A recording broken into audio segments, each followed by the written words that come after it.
Imagine stumbling upon a child, not sleeping, not playing, but meticulously posed like an exhibit. Cold, silent, the sparkle of life replaced with the grotesque glimmer of death.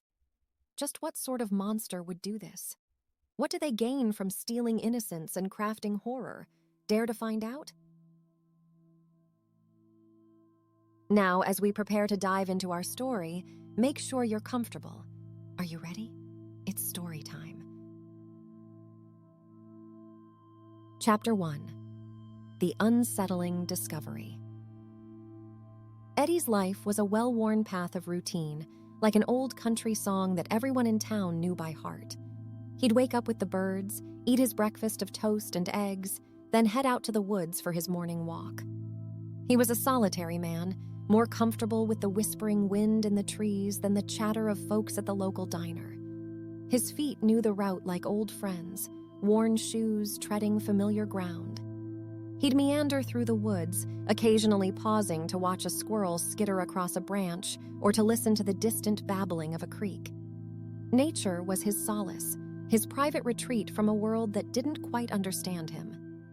On that fateful day, Eddie's peaceful routine was about to shatter. As he veered off his path, he noticed something out of place among the weathered browns and dappled greens of the woods. A box, crudely made and roughly taped. Innocuous enough, perhaps, but Eddie knew these woods like he knew the back of his hand, and this wasn't part of his woods. Curiosity took the wheel. He approached the box cautiously, every instinct screaming that this wasn't just a box left behind by some careless passerby. As his trembling hands moved to lift the flaps, the eerie quietness of the forest seemed to deepen, as if the woods were holding their breath. Peeling back the flaps of the box, Eddie's world collapsed into a pit of absolute horror. There, swaddled in rough-hewn cloth, lay the lifeless body of a boy. His skin was unnaturally pale, a ghastly ivory that seemed to glow in the soft light filtering through the tree canopy. It was cold. Cold like the frosty bite of a Philadelphia winter. Cold like death. The boy's face was frozen in a mask of terror. His eyes were half open, dull like two extinguished stars against the moonlight pallor of his skin. His mouth was slightly agape, as if he had died mid-scream. His cheeks were sunk, hollowed out by a deprivation that spoke of a slow, torturous end. But the horror didn't stop at the face. The boy's body was disturbingly thin, every rib starkly outlined under the tight stretch of his skin. His limbs were twisted in unnatural angles, betraying signs of struggle, resistance, fear. Strange puncture marks peppered his body, their dark hue a chilling contrast to his pallor. But it was the way his skin appeared, preserved, devoid of the onset of decay, that turned Eddie's blood to ice. In that moment, Eddie felt a primal terror seep into his bones. It was a terror not just for the horrific sight before him, but for the realization of the evil that existed, that could steal away innocence and replace it with something so vile, so inhuman. It was a call Eddie would never forget. With hands still shaking, he dialed the local police station, his voice choked as he tried to articulate the unthinkable horror he'd stumbled upon. His words echoed through the quiet precinct, the full weight of his discovery falling upon the officers with the force of a sledgehammer. When the police arrived, Eddie led them to the grim discovery with a somber silence. The forest, once his place of solace, now carried an air of macabre dread. The officers shared grim, knowing looks as they peered into the box. Their initial disbelief melted into shared horror as they realized the magnitude of the crime. The woods became a buzz of activity, the silence pierced by the crackling of police radios and the rustling of investigators moving about. The area was corded off with yellow crime scene tape, a grim border drawn around the horror. The once serene woods had transformed into a haunting crime scene. The boy's lifeless body was handled with grim reverence, a tragic testament to a life abruptly ended. Crime scene photographers moved in, capturing every detail of the boy and his makeshift coffin. Eddie could only watch in stunned silence as the normalcy of his life unraveled in real time. The entire town was soon gripped by the shocking news, casting a pall of fear and anxiety over the quaint, otherwise peaceful community. Parents held their children a little tighter, neighbors looked at each other a little warier, and the town's heartbeat slowed, muted by the chill of an unknown threat that lurked amongst them. Chapter 2. The Trail of Clues. The sun had barely started its climb up the sky when Detective Lisa Patrick arrived at the precinct. Her tall figure moved with purpose, her light brown eyes staring intently ahead, oblivious to the greetings from her colleagues. Those who didn't know her could easily mistake her determination for indifference. But indifference was the last thing you could associate with Lisa. Her dedication to her job, her sheer relentlessness, was well known within the department. A sense of justice fueled her, a need to right wrongs that harked back to her childhood, where a personal tragedy had pushed her into law enforcement. Growing up, she had witnessed her younger sister become a victim of a hit-and-run, the perpetrator never found. The memory was as vivid as it was heartbreaking. The injustice of it all still stirred a raging fire within her. Lisa was haunted by her past, but also driven by it. It was her greatest motivator, pushing her to ensure no one else experienced the same helplessness she did as a young girl. As Lisa sat down at her desk, the case file titled "The Boy in the Box" lay in front of her. She had barely slept last night, haunted by the image of the boy's lifeless, pale body. She knew somehow this case was going to be a personal crusade. Her heart ached for the innocent life lost, the life that was abruptly and cruelly ended. But it also filled her with a burning resolve. She would find out who had committed this abhorrent act, not just for the sake of the child, but for the peace of the town that was now cloaked in fear, and for herself. Because she believed every child deserved justice, deserved to be remembered, to be more than just a case file. Opening the file, she examined the details and photographs of the crime scene once again. Her eyes scanned every inch of the grisly images, searching for a detail that may have been missed, for a clue that might lead her closer to the truth. Lisa began her day with another visit to the morgue. The stench of death and disinfectant hit her the moment she walked in, a smell she'd become too accustomed to. Dr. Sullivan, the medical examiner, greeted her with a solemn nod as he continued his examination. This time, she wasn't looking at the boy's pale, lifeless face, but at his tiny body, stripped and under the harsh fluorescent lights. Lisa's heart ached at the sight, but she forced herself to focus, her eyes looking for anything that the initial reports might have missed.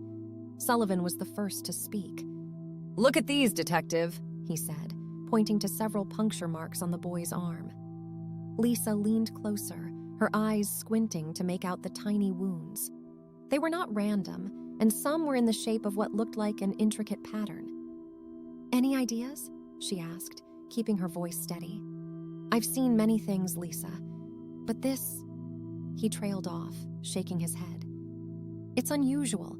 The depth, the precision, they're not random at all. It's like someone practiced on him. The marks are way too precise for a wild guess." This new piece of information filled Lisa with a fresh wave of anger and horror, but also renewed determination. She thanked Sullivan and left, her mind churning with thoughts and theories. Back at the precinct, Lisa studied the autopsy reports in greater detail, correlating the new information with old findings. She looked at the marks again. They had to mean something. It was late in the evening when she noticed it. The boy's body, although dead for some time, was strangely well preserved. Not the result of being left in the cold. No, it was different. The realization startled her. Was it possible that whoever had killed this child had also attempted to preserve his body? But why? The unsettling details filled Lisa with a growing sense of dread. As she packed up her things and left the precinct, she couldn't shake off the feeling that she was uncovering something far more sinister than she had initially thought. Lisa spent the next couple of days interviewing the townsfolk, each conversation more unnerving than the last. She met them in diners, in living rooms, on street corners, and each one had a different tale to tell about the quiet town of Fox Chase. But no one had any information about the boy or how he came to be in that lonely field. She listened to old Mrs. Cooper, a widow who lived 2 blocks from where the boy was found. Over cups of strong coffee and homemade cookies, the old lady confessed her fears. "Never thought I'd see the day when something like this would happen here. We're a close-knit community. We look out for each other," she said, her frail hands trembling as she clung to her coffee mug. Who could do such a thing? And why here? Then there was Tom, the high school gym teacher who couldn't mask his anger and concern. "I've got 2 kids of my own," he spat, clenching his fists. "Whoever did this, they're monsters, plain and simple." The tales added up, layer upon layer of anxiety, distress, and fear, each adding to the tapestry of dread that had descended over Fox Chase. As Lisa made her way back to the precinct late one evening, she found herself ruminating on the stories she'd heard. The palpable fear in the town was almost like a living entity. And while each interview ended with more questions than answers, they served to stoke Lisa's resolve further. She was dealing with something monstrous, something that was hiding in plain sight amidst the townsfolk, someone who had managed to inject such terror into a peaceful community. This wasn't just another case for Lisa, it was becoming a mission. Whoever was responsible for this unthinkable act had not only taken an innocent life, but had also shattered the peace of a once tranquil town. And for that, they would be brought to justice. The following weeks were a blur of tireless work for Lisa. She was caught in a relentless cycle of interviews, evidence examination, and sleepless nights filled with unanswered questions. Every lead, no matter how insignificant it seemed, was explored, and every stone in Fox Chase was left unturned. She pored over crime scene photos, finding herself drawn again and again to the images of the boy, his serene expression belying the horror of his fate. The cardboard box had been kept in pristine condition, as if someone had taken great care to preserve it. The towel, the boy's pallid skin, the unnatural stiffness of his small frame, it all pointed towards a bizarre form of preservation. There was a strange order to it all that bothered her. There was something personal about the way he had been left. It felt like a message, but for the life of her, Lisa couldn't decipher it. The puncture wounds on the boy's body were another mystery. After consulting with multiple medical experts, it was clear that they weren't the cause of death. They were made post-mortem, precise and methodical, as if whoever had done it was experienced, skilled even. She found herself thinking about them during her sparse moments of respite. Why would someone harm a child after death? What kind of person would do that? It was another piece of this horrifying puzzle that kept her awake at night. As the weeks turned into a month, the case seemed to be at a standstill. The people of Fox Chase were growing restless, and the pressure to solve the boy's murder was mounting.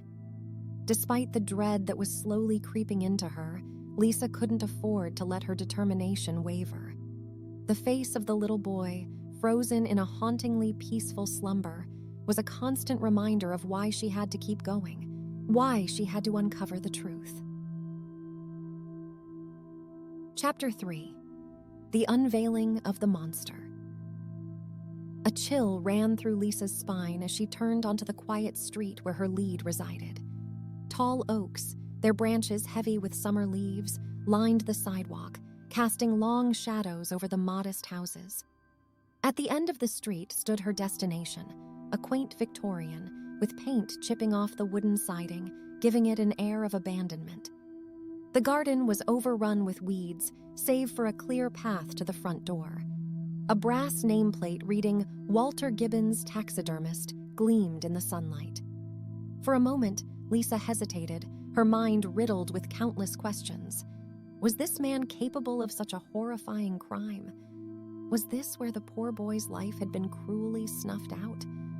The house was eerie in the afternoon sun, standing stark against the pleasant hum of a typical suburban street.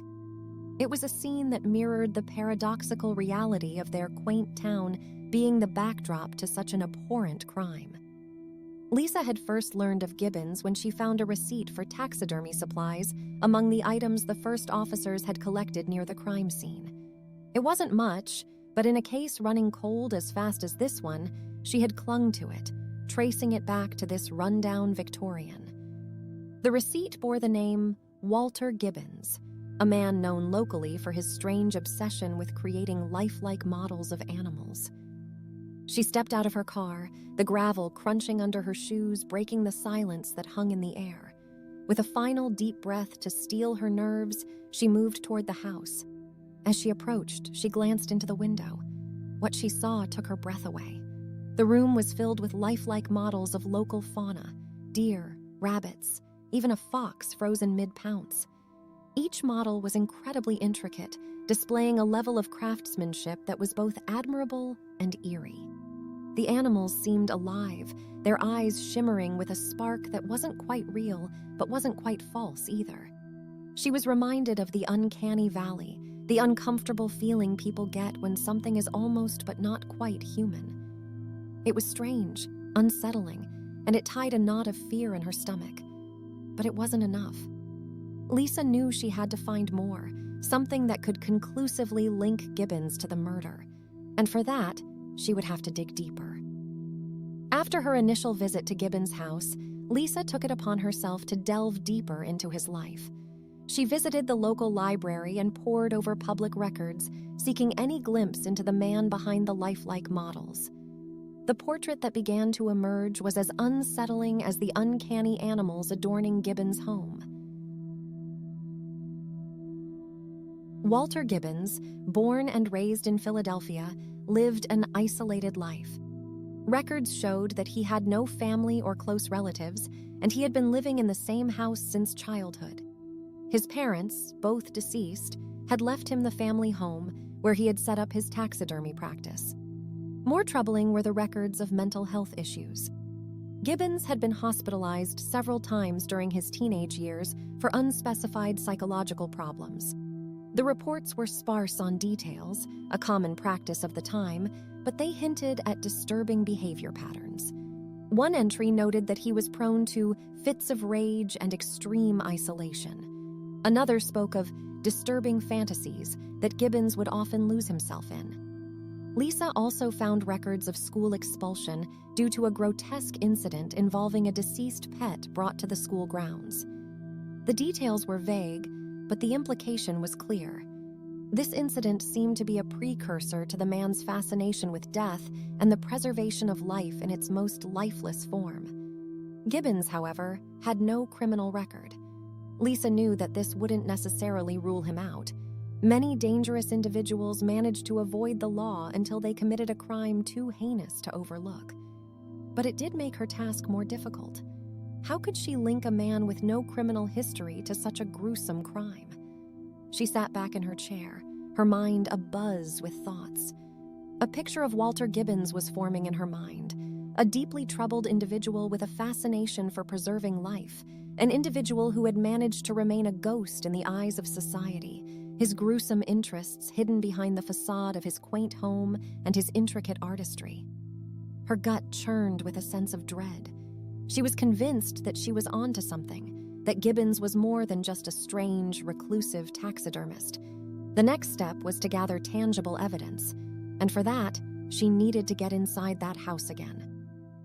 Evening fell, casting a dim glow over Gibbons' house, turning its quaint facade into a chilling silhouette. Lisa parked her car a block away and approached the house cautiously, her heart thumping against her ribs. The street was quiet, its occupants no doubt tucked away in their homes, oblivious to the darkness Lisa was about to step into.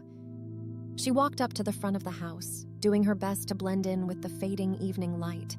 She had to be swift and discreet. A complaint about a break-in would only add to her growing list of worries. She circled to the back of the house, away from the street, where she was less likely to be seen. In her bag, she had a lock-picking set she had procured from the police station. It wasn't standard procedure, but Lisa knew that sometimes the rules had to be bent for the sake of justice. Approaching the back door, she could see it was secured with a simple lock, old and slightly rusted. Lisa knelt down and began working on the lock, the cold metal digging into her knees. She felt the springs inside the lock give way one by one under her careful manipulation. With a soft click, the door swung open. She held her breath, her ears straining for any sound. But the house remained silent. She exhaled and stepped inside, shutting the door behind her. She was now in the lion's den, and the lion could return at any moment. Inside, the house was dimly lit by the fading twilight seeping in through the closed curtains. It felt eerily still, as if time itself had been preserved along with Gibbons' lifelike creations. All around her, the glassy eyes of countless animals stared back, adding to the surreal, chilling atmosphere. As she moved further into the house, Lisa couldn't shake off the feeling of being watched, though she knew she was alone. She proceeded cautiously, careful not to alert anyone who might be in the house.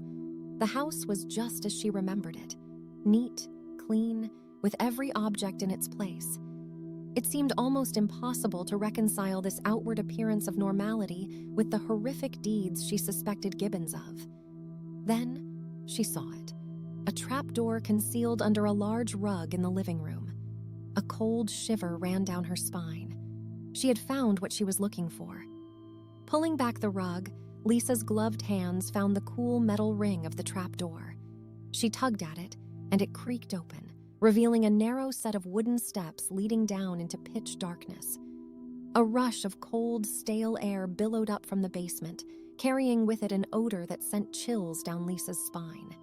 It was an unnerving mix of formaldehyde, dust, and something far more sinister.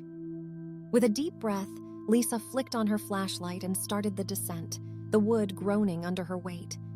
As she reached the bottom, she swept the beam of her flashlight around the room. The sight that met her eyes was like a scene straight out of a horror movie.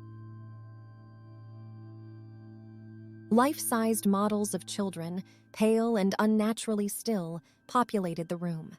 They were arranged in eerie tableaus, children playing, reading, caught mid-laughter. The macabre spectacle was grotesque, the attention to detail disturbing. They all had that same glassy-eyed stare that Lisa had seen upstairs, but here it was 10 times more horrifying. Her flashlight beam landed on the far wall, illuminating a row of photographs. As she moved closer, her blood ran cold. They were photographs of the children who had gone missing in the past year, their smiles mocking the grim reality of their fate. Lisa staggered back, a sickening realization settling in. These weren't just models. They were his victims, the missing children, preserved and put on display in this twisted underground gallery. The boy from the box was just one of many. She fumbled for her phone, her fingers numb with dread. She needed to call this in, get backup, let them know. But as she dialed, a noise from above made her freeze. Footsteps, the front door creaking open, a familiar humming tune echoing down into the basement. Gibbons was back. Chapter 4. The Dark Conclusion. The stillness of the basement tightened around Lisa, as though the dust-coated air itself was holding its breath. The haunting melody of Gibbons's hum slithered down the stairwell, making the hairs on the back of her neck stand up. The hollow echo of the front door shutting firmly resounded throughout the house, followed by the familiar creak of floorboards. Gibbons was home. Heart pounding in her chest, Lisa knew she needed to hide, to become a part of the silent, gruesome exhibits around her. She quickly slipped her phone into her pocket, her fingers trembling. Her breath hitched as she heard Gibbons's footfalls grow louder, the wooden stairs protesting under his weight. He was descending into the basement. The dim, flickering bulb hanging from the ceiling cast long, creeping shadows around the room. Lisa scanned the basement hurriedly, her gaze falling on a large, cloaked display in the corner. She scuttled toward it, silently sliding behind the towering structure just as the basement door creaked open. She could see him now, from her hiding spot. Gibbons, a large, hulking figure, his body casting an ominous shadow that danced with the quivering light. He moved around, inspecting his work, his humming continuing uninterrupted. As Gibbons engrossed himself with his eerie exhibits, Lisa found her mind racing, formulating a desperate plan. She was trapped in a labyrinth of death, with a monster prowling its corridors. She needed to escape, to alert the authorities. But first, she needed to stay alive, to stay unseen. And for that, she needed to outsmart the monster. As Gibbons moved deeper into the basement, Lisa took a calculated risk. She moved slowly, deliberately, inching her way towards the stairwell. She had to get out, had to get help. She was all too aware of the precious seconds ticking away, her every heartbeat a loud drum in her ears. Then she saw it. Her eyes widened at the sight of a rusty old surgical tray by a nearby table, an assortment of scalpels, hooks, and various other tools of the taxidermist's trade gleaming in the dim light. She felt a chill run down her spine at the thought of what they'd been used for. But among them, there was a potential weapon, a possible lifeline. With one last glance at Gibbons, she lunged, her hand closing around a scalpel's cold metal handle. It felt like a lifeline in her grip, cold and unyielding. Her pulse hammered in her ears, every beat echoing the 3 words racing through her mind. Escape, alert, survive. Suddenly, Gibbons' humming ceased. Lisa froze, her heart thumping against her ribs as she heard him walking toward her. "Who's there?" His voice echoed in the grim chamber, freezing her blood in her veins. Without thinking, she darted out from her hiding place, scalpel clutched in her hand. But as she turned the corner, she collided with a hard, looming figure. Gibbons. A flash of surprise crossed Gibbons' face, quickly replaced by an eerie calm. Lisa didn't waste a moment. She lunged, aiming for his throat. The scalpel sliced through the air, but Gibbons was faster. He swatted her hand away, the scalpel clattering to the ground, before landing a swift punch to her abdomen. Lisa doubled over, the air knocked out of her lungs. "Shouldn't have come here, Detective," Gibbons rumbled, his voice holding an uncanny note of regret. Stumbling back, Lisa found her back against the cold wall, her breath coming in gasping wheezes. She was running out of time, and she knew it. She felt her vision blur as she struggled to remain conscious, the searing pain in her gut making it hard to focus. Before she could react, Gibbons was upon her. He grasped her by the shoulders, his vice-like grip holding her steady as he drew back his other hand. Desperately, she clawed at his face, but he merely grimaced, and a swift blow to her head left her dazed. As her vision darkened, Lisa thought she heard the muffled sound of sirens in the distance. But it was too late. Her knees buckled, and darkness consumed her, leaving nothing but the hollow echo of Gibbons' humming tune in the fading edges of her consciousness. Lisa awoke with a gasp, her head pounding as if it were filled with lead. Disoriented, she tried to move, but her limbs wouldn't respond. Her heart pounded in her chest as she took in her surroundings. She was strapped down onto a metallic table, her arms and legs secured tightly. The air was filled with a sickly sweet odor, almost like formaldehyde. She felt a chill run down her spine as she remembered the children's preserved bodies in the basement. She turned her head slowly, her gaze falling on Gibbons. He was working diligently at a table filled with sharp tools, their metallic surfaces gleaming ominously under the dim lighting. His hands moved with a practiced precision, a grotesque contrast to the brutality of his craft. Lisa's breath hitched as he turned towards her, his eyes glinting with a cruel satisfaction. He approached her, his rubber gloves squeaking against the metal table as he leaned over her. Now, Detective," he murmured, his voice a chilling echo in the silent room. "No need to be scared. You'll be my masterpiece."